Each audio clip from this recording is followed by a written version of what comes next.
first. Anyway, Bismillah wa salatu wa salamu ala Rasulillah wa ala alihi wa sahbihi ajma'in, thumma amma ba'd. فأعوذ بالله من الشيطان الرجيم أم لم ينبأ بما في الصحف الأولى. Wasn't he informed of what was given in previous scriptures? And Allah Azza wa Jalla actually in this case says في صحف موسى وإبراهيم الذي وفى ألا تزر وازرة وزر أخرى وأن ليس للإنسان إلا ما سعى وأن سعيه سوف يرى.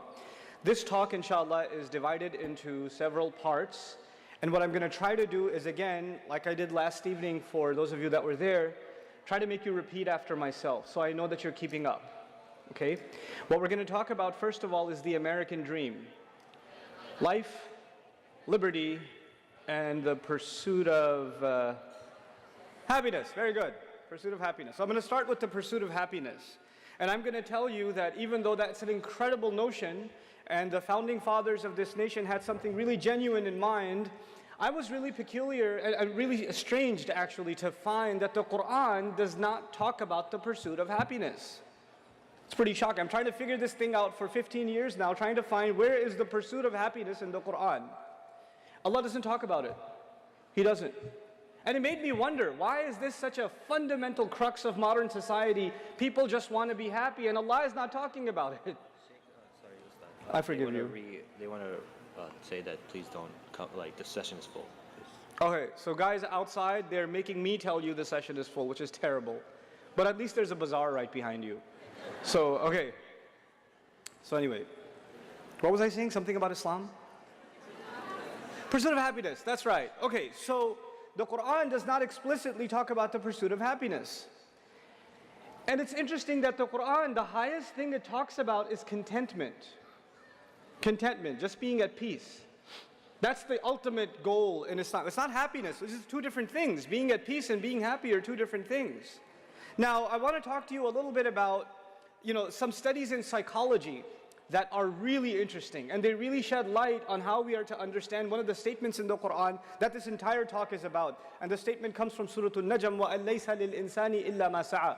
A human being will have nothing for his own benefit except whatever efforts he made. Now I want you to stay with me as best you can. The first and the lowest pursuit any of you will have, and I'm particularly picking on the young people in the audience. I know there are young at heart in the audience too, but this is for the young physically, okay?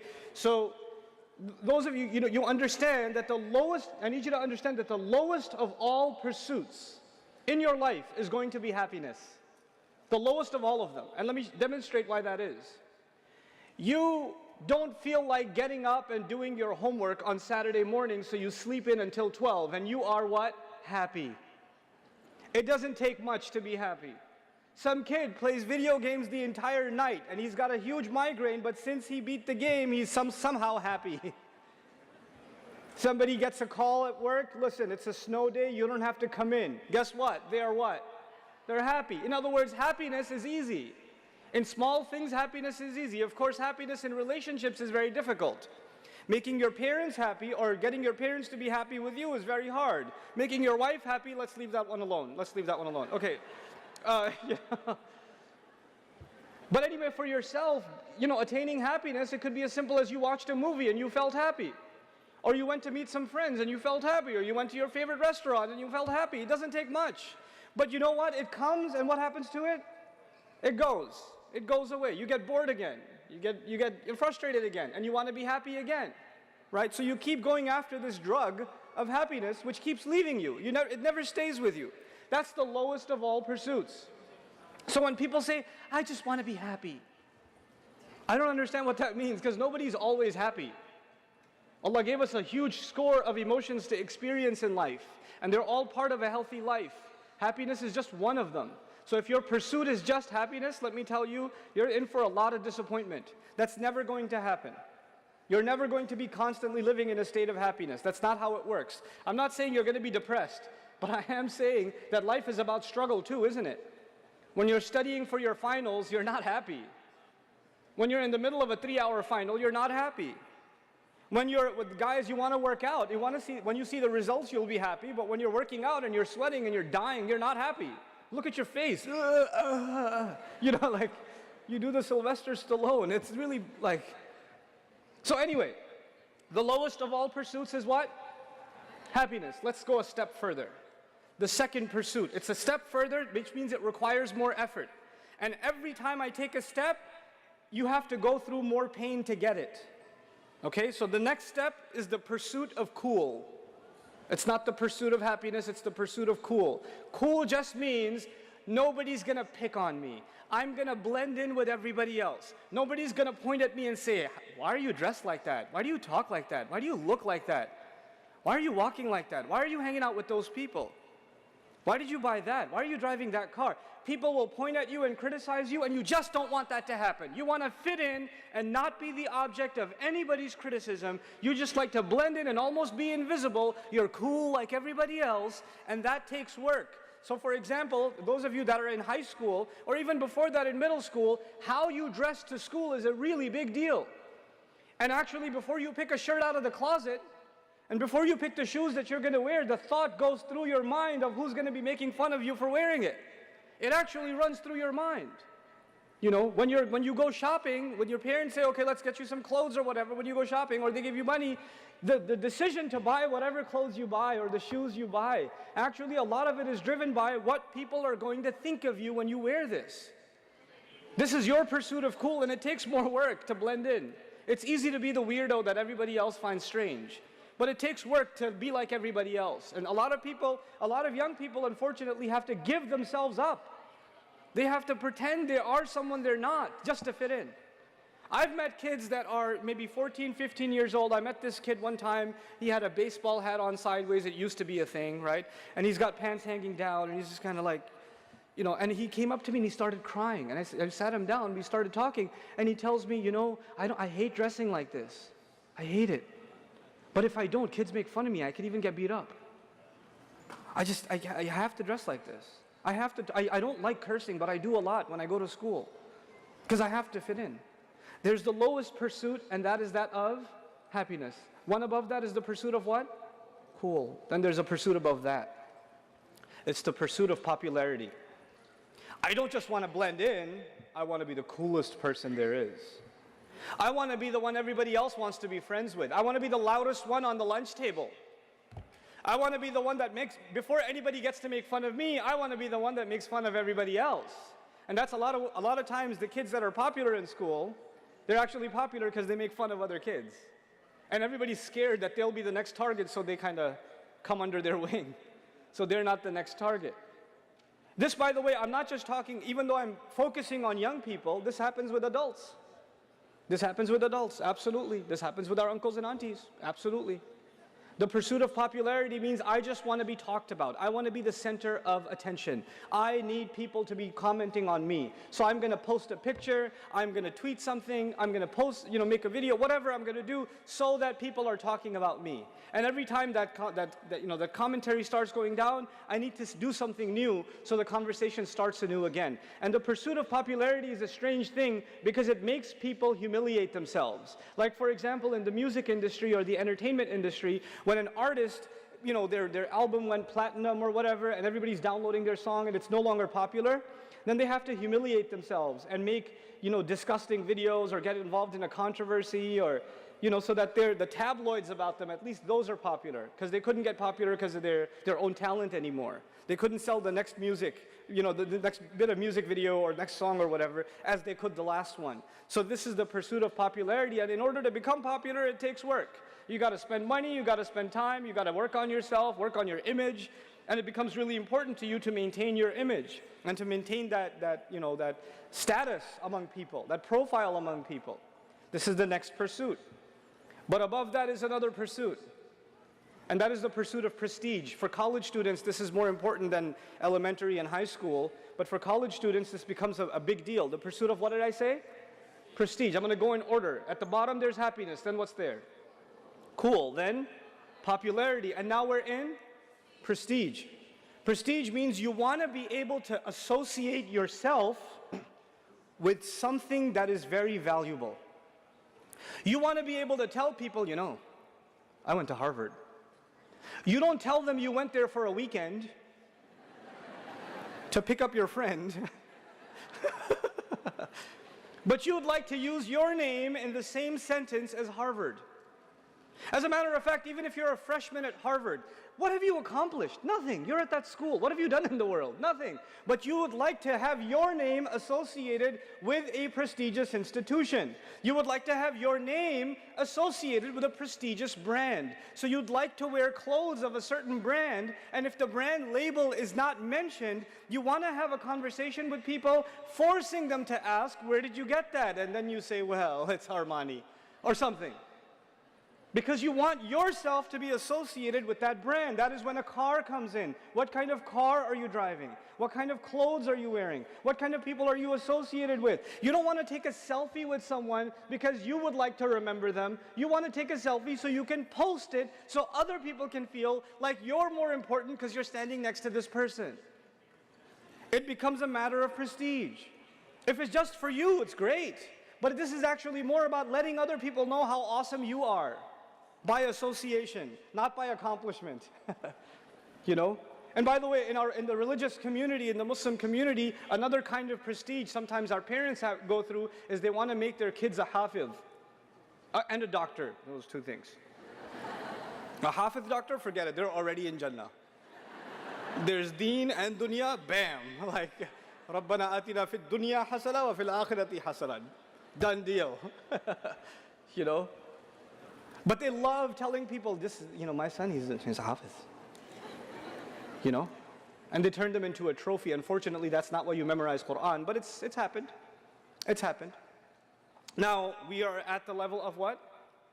Prestige. So it's going to be a really big deal to you, for example, when you get your first job. Maybe you get your job at, I don't know, Microsoft or something, who cares, but whatever. If you get a job at a big company, right? You got a job at Google.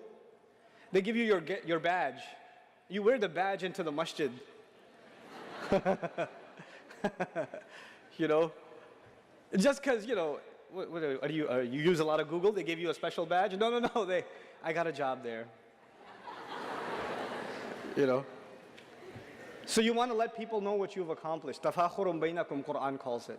A desire to show to others what prestige you have.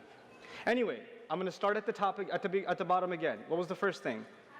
Good, happiness. Second thing, guys, wake up. Second thing, cool. Third, popularity. Fourth, prestige. Above that, there's the pursuit of money. There are some people who don't care about happiness. They don't care about cool. They don't care about popularity. They don't care about prestige. All they care about is what? Money. And they know how to make a lot of money.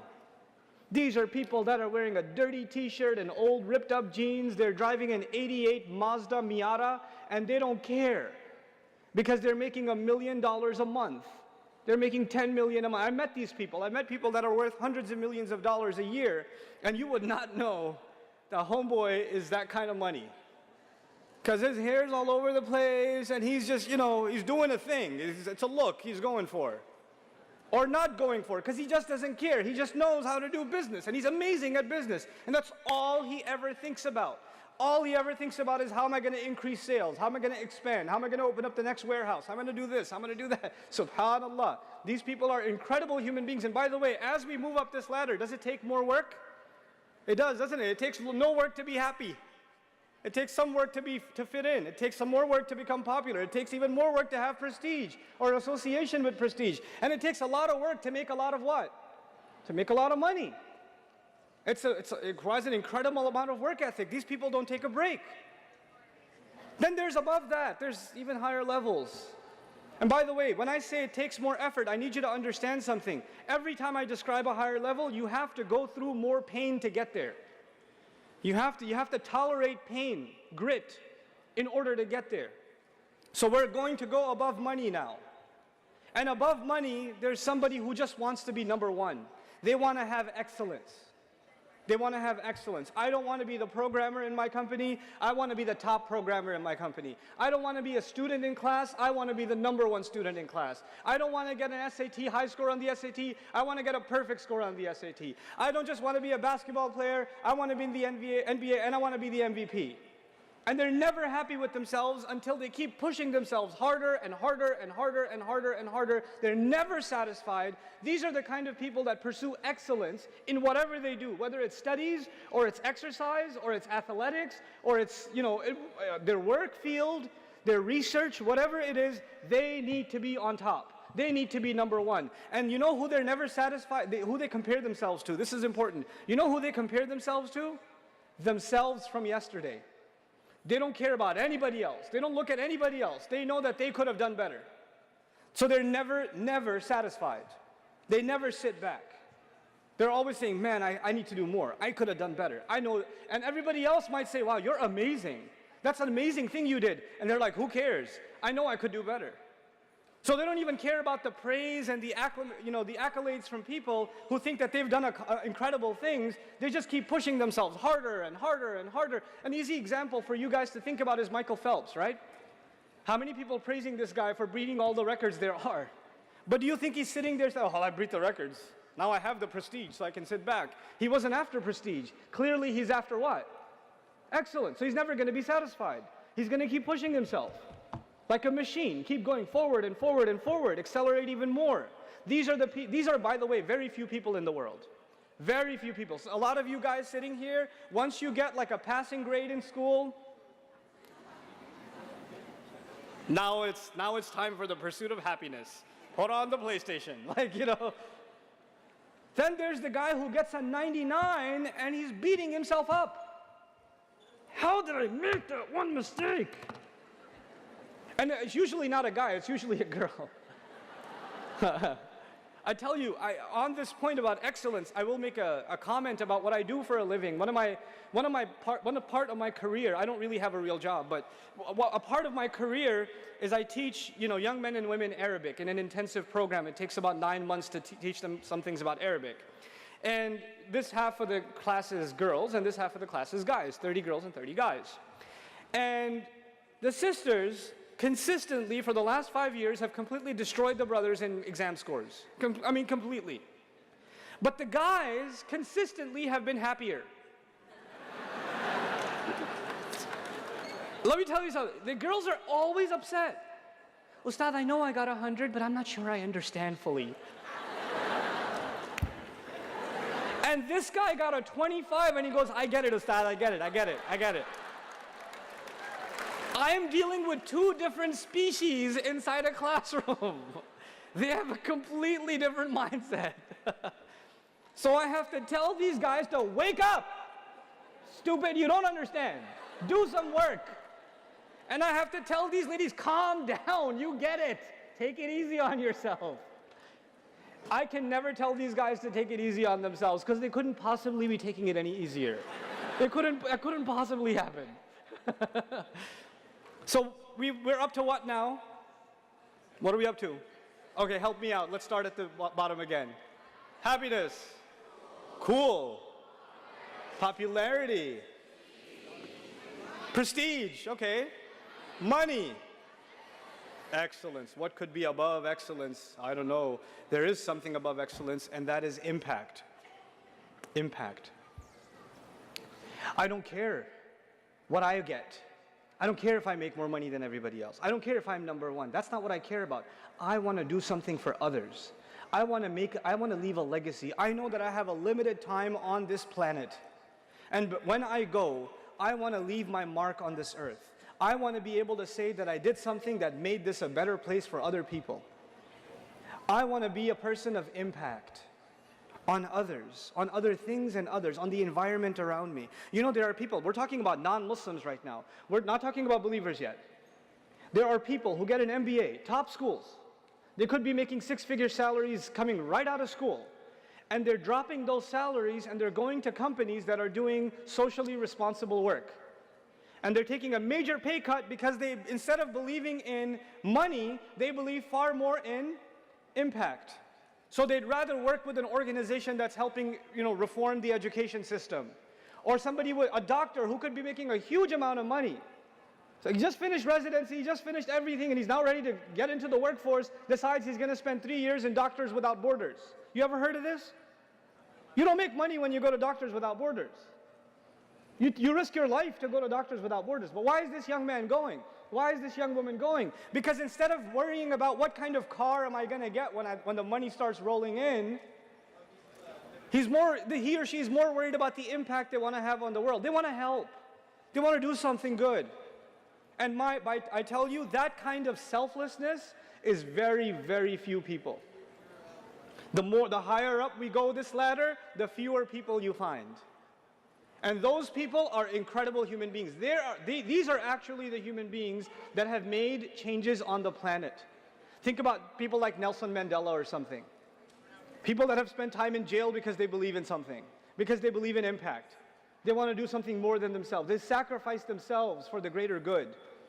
They don't even think about themselves. They are servants of a cause. And so these people are the people of impact. They're way even above the people of excellence. By the way, excellence is automatic for these people.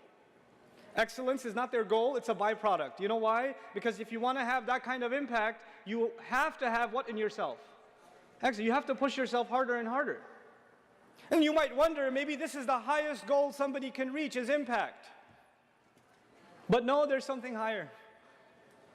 There's the ultimate truth. Somebody pursues justice. Somebody pursues the truth. Somebody pursues an ideal. They believe in justice. And justice is something that you can never fully see in the world, can you? It's never going to fully be there. But they don't care. They're going to work towards it anyway. Now and by the way, when you work towards something you can't even see, it's the hardest thing to do in the world.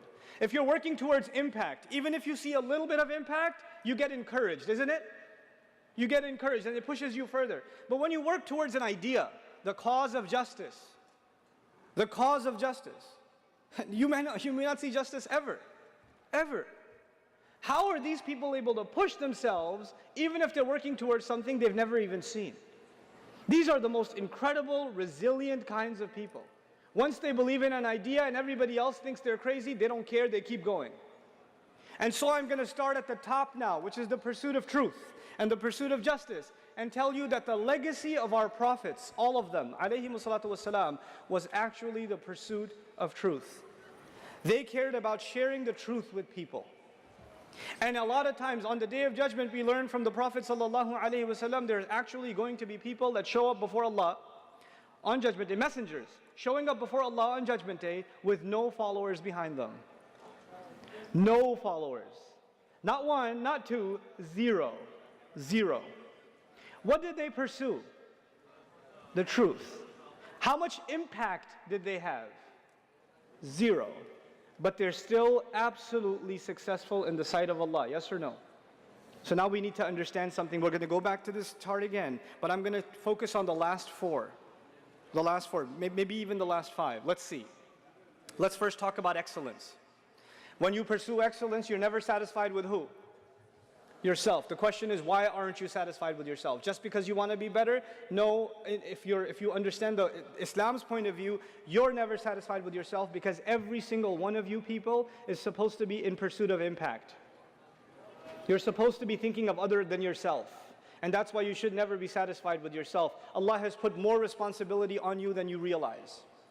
I want you to think about this too. This is actually one of the most powerful statements in the Quran, and because it's not clearly translated, it creates a lot of problems. Allah says, "La yukallifullahu nafsan illa wus'aha." Allah does not put a burden on any individual except, now here's the weak translation, except to their capacity.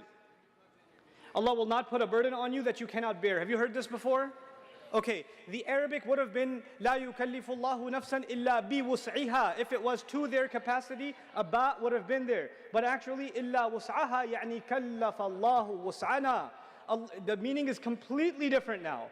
That's the bare meaning.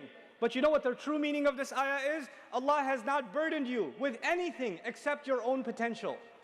Think about what I'm saying. Allah has not burdened you with anything except what? Your own potential. In other words, did you have the potential to be better? Yes. Could you have done more? Yes. And Allah will hold you accountable for what you could have done. Not the bare minimum, but the maximum. Allah wants you to push yourself and push yourself and push yourself and show Him what you're made of. Show Him what you're made of. That's the idea of the pursuit here. We're not interested in the pursuit of happiness. That is actually something Allah gives us as a side benefit. We're not interested in the pursuit of cool, because cool is lame. Everybody else is a loser and you want to be a loser like them. We're not interested in the pursuit of popular. You know why? Because everybody else who has no idea of the purpose in their life, if you're popular in their eyes, you're just the dumbest of them. We're not interested in the pursuit of prestige, because we know prestige comes from Allah. Prophets were made homeless. They had prestige. These messengers were spit on and they had prestige. We've got the wrong definition of prestige. We're associating it with the wrong things. Are you giving me a water bottle? Thank you. Okay. Now, when it comes to the pursuit of excellence, you guys, Muslims, we cannot afford to be satisfied with mediocrity. We cannot afford it. You as a believer, as a Muslim, have to push yourself to better. Whatever you're doing. If you're memorizing, you could be memorizing better. If you're studying, you could be studying better. If you're working, you could have been working better. If you're volunteering, you could be volunteering better. Push yourself to better. Push yourself, especially when you're young. Right now you have time. You don't have that much responsibility. But I have homework. Yes, that's not too much responsibility. Responsibility will come once you get married. Once you have children. Right now you're free. Right now you have the freedom you will never ever have in your life. This is the time to push yourself, not sit back and play video games. This is not the time to sit there and watch movie after movie after movie. This is not the time to be excited about the new Avengers or whatever. This is not the time, not for you. You have much bigger things to do. The entire world is waiting on the impact that you will have. You can't sit around. Everybody else can, that's fine. They don't have higher pursuits. You have to be the person of excellence, because you're from now thinking about impact. Every single young man and woman in this audience should be thinking about, what did Allah give me? What talent did He give me? And what impact will I have on this planet because of it? What am I going to do with it? And as you think about that impact, then you realize what you're really working towards. You're working towards contentment, meeting with Allah. That is our ultimate truth. You want to be able to show Allah that you did everything in your potential. That's what you want to be able to do. You guys should have the best sleeping habits. You guys should have the best dietary habits. You guys should have the best exercise schedule. You guys should be the best in your prayers. You guys should be the best in your studies. You should be pushing yourself to excellence in everything you do in life. Everything you do in life should be at the top. You should not be eating junk food. You should not be the people that are just lounging around wasting time. Yes, you should have a good time, but even when you play hard. You play hard. People see you, other kids in school see you, other people in college see you and say, I want to be like him. Everything he does is awesome. Everything he does the best. That's what you people need to be. That's what this ummah needs. People of excellence. And then these people are going to have impact. And you know what? Our parents, unfortunately, because they were never taught this business, they were never taught this ladder. So you know what? Their highest ladder was prestige, maybe above prestige, money. That's where it ended. So the only concern they have for you is prestige and money. Get a job so you can have prestige, so we can say our son has a job. He's a doctor. He's a this. He's a that. And hopefully we can have a lot of money and we can show it off. That's it. That's where it ended for them. And that's what they talk to you about all the time. Where are you going to work? How are you going to make money? When are we going to buy a house? Isn't it? Everything ends at prestige and money. But there's so much more in life. What's above money? What was above money? Excellence. Who's going to push you to excellence? Who's going to think about impact? If you and I only think about money and prestige, and it dies there, how many young men and women have gone and become doctors in the Muslim community? And I love picking on doctors because they're so depressed in the Muslim community. They went and became doctors because their mama told them and daddy told them. I would not want to go to you if I have a problem. I would not. I would rather go to someone who became a physician because they love helping humanity. They care. They don't love the next payment coming in from the corrupt insurance company. They actually care about humanity. Those are the physicians I'd like to have a relationship with, or go to and take my children to, you know? People of impact. And now my final bit in this. Allah says, وَأَن لَيْسَ لِلْإِنسَانِ إِلَّا مَا سَعَى. Human beings will have nothing for themselves except the effort that they made, the pursuit that they had. Now let's start again. The pursuit of happiness, the pursuit of cool, the pursuit of popularity, the pursuit of prestige, the pursuit of money, the pursuit of Excellence, the pursuit of impact and the pursuit of truth. Yes? You know the most valuable thing to Allah? The most valuable thing to Allah of all of these is pursuit. Not money, not impact, not excellence, all of those things will come. What Allah wants to see from you is what? Pursuit. I told you there are prophets that show in front of Allah on Judgment Day how many followers? 0. So they had 0 impact, but Allah still gives them the highest ranks in Jannah. Why? Because Allah respects their pursuit, their effort, their grit. They were tough and they went through it. If you were to have a progress report for Nuh alayhi salam every year, let's see a growth chart in how many people became Muslim. Nuh alayhi salam, this year, it's annual review. How many people become Muslim every year? 950 years. There's like, bloop. The chart isn't going like this. It's just this flat and maybe even goes down. Some people are coming close and they went away. There's no impact. There is no progress on the ground. But you know what we respect about Nuh alayhi salam is his constant pursuit. We have to internalize this. You guys have to be a people of pursuit. We will have nothing in front of Allah if not our pursuits. Young people, listen to what I'm saying, please, carefully. Please think about this. What is your life going to mean? If your life is just one video game to the next, if your life is just one episode to the next of a show, what are you pursuing? Who cares if you got trophies on that video game or you got 100% synchronization in Assassin's Creed? Who cares? Who cares? What is that an account? What did that change for the world? Who cares how many push-ups you can do? Who cares? You have to think more than that. You have to think higher than that. And when you start doing that, I will tell you one thing Allah will give you. Allah will give you happiness. When you really have pursuit, then your life means something. And when your life means something, it makes you happy. When you don't have pursuit, then you never find meaning in your life. And that's why you're never happy. Doesn't matter how much music you listen to, or how much hanging out you do, or how much partying you do, you're just never happy.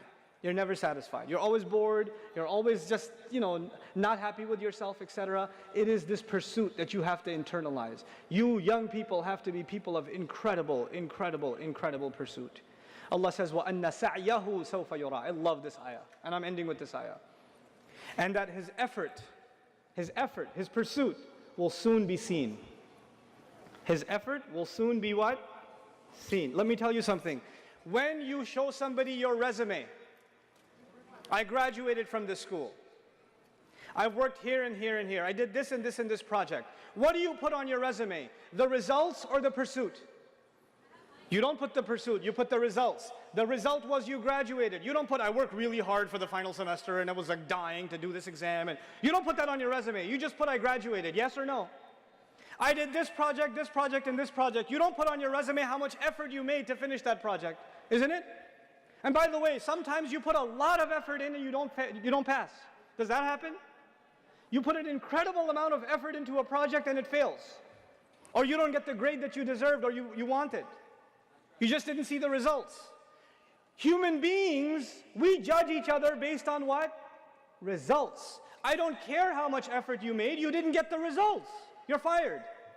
I don't care how much effort you made, you didn't pass the test, you're not graduating. You understand? But Allah on Judgment Day is not looking at your report card based on results. Allah is looking at your report card based on what? Effort. Allah says, and his effort, his pursuit is that which will be shown, or which will be seen. That is remarkable because no other human being on the face of this earth can see my effort. I cannot see your effort and you cannot see mine. Only Allah sees effort. All we see is impact. All we see are results. We are people of results. Allah is a judge of effort. Subhanallah. What an incredible master. Nobody will appreciate your efforts except Allah. So never underestimate your efforts because other people underestimate them. People didn't appreciate the kind of work you put in and you figure, well, I guess it wasn't worth it. It was to Allah. It was to Allah. It was worth it to Allah. So that part of my talk was specifically for the sisters. Because they do a lot of effort and they feel like it's not going anywhere. Not the guys, because guys don't do any effort. And they feel like, I did a lot, I tried so hard. You guys just have to stop lying to yourself. You have to telling yourself you're doing enough. You have to stop being lazy. Shaitan is destroying you guys. He's destroying you. You're so lazy. Stop being lazy. Stop rationalizing to yourself. Get up and do work. Do more. If you can't find a job, keep going. Keep applying. Keep talking. Keep networking. Don't stop and say, I tried everything, it didn't happen. No, you didn't try everything. Keep pushing. This is what you have to learn to do. Learn from your sisters, man. They're just, hold on, I'm coming after you, hold on. You're not going to be happy after a little while. You know your problem?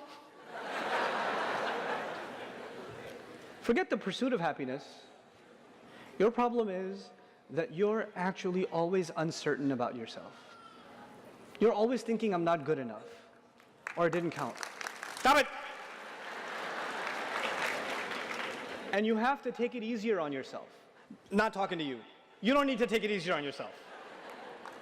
You take easy enough on yourself already, mashallah. You, on the other hand, need to chill out. You need to calm down. I've met sisters that are studying Islam, that are studying the Quran, but I don't have all the vocabulary yet. Yes, auntie, relax. You don't have all the vocabulary. It's not the end of the world. Allah is not interested in your results. He is interested in what? Your effort. Stop worrying about your results. You worry too much about your results. You worry too much about what you don't already know, what you haven't already accomplished. Stop thinking about accomplishment and start thinking about sincere, genuine, best possible effort. And then let me tell you, the results from Allah will come, and they will come pouring, but they will come on His schedule, not yours. Two people will make exactly the same amount of effort, and somebody will see the fruit of their labor right away, and somebody else will wait for years before they see anything. And that is in the hands of Allah. And you don't get to say, well, he got so much results, I didn't get any results, we made the same amount of effort, this isn't fair. No, it is entirely fair, because that calendar belongs to Allah, and all Allah wanted to see from you was your effort. There are going to be two people that take the same exact test. This happens in my class. They take the same exact test. One guy works extra hard. Man, this guy studies all night and all day. He was my friend before he came to the program. We were friends together, and now I'm his teacher. And I'm telling him, hey man, you want to go hang out? No, I got to study. I'm your teacher. No, I got to study. There's an exam. I'll go easy on you. I'll give you extra credit. Let's go play, man. Just go play some math. No, I have to study. This guy studied day and night. I know the effort he made. People don't know. I know the effort he made. But you know what? He's so smart in his career. He's so smart in business. He's so smart professionally. But Allah did not create him to learn Arabic or something. No matter how much he learned, he could not get a high score. He could not even, barely passed. Every time. And the kid next to him, super genius, laziest bum I've ever met, kid is sleeping in class all day, and he gets a 99 every time, or 100. And it used to make me so mad. I want to see that kid get a 0. I do. I want to see him get a 0 so I can slap him so hard with this paper. And the guy who's killing himself studying is failing the test. And I, as a teacher, am frustrated. Imagine the student. I, as a teacher, am frustrated. How come this kid puts no effort in and he gets the results, and this guy puts every possible effort in and gets 0 results? It seems unfair. But you know what? When both of these people come in front of Allah and both say, I was learning Arabic for Allah, I was learning Arabic to please you, Ya Rab, Allah will say, okay, let's see what you did. And one of them shows the 99 and the other one shows the 20. What is more valuable to Allah on that day? Oh, that 20 is priceless. It is priceless. Because Allah is not scoring the number on the page. What is He scoring? The effort. And that 99 may be worth very, very, very little, because he didn't have to make much effort to get it. He didn't have to make much effort. This is how Allah will judge. It's all about the quality, not about the quantity. People can only judge quantity. Allah will judge quality. Think about the quality of work you're doing, the quality of life you're living, the quality of the day you had. What time did you wake up for Fajr this morning? What kind of breakfast did you eat? Who did you talk to? How did you spend your time? What did you do? What was the quality of your day? Fix that, and inshallah ta'ala, this ummah has a bright future. Because once you start thinking about the ultimate truth and you start thinking about impact, there are going to be ideas that come out of this room There's going to be creativity that comes out of this room. There are going to be projects that come out of this room that are going to change the world over. They will impact the world like it's never been impacted before. That is what the Muslim youth is capable of. That is what the young believer is capable of when they have the right pursuit. May Allah Azza wa Jal make these people, these young people, the heroes of this ummah, the people of pursuit, that next generations come back and say, man, we want to beat them. They're the gold standard. Barakallahu li wa lakum. Wassalamu alaikum wa rahmatullahi wa barakatuh.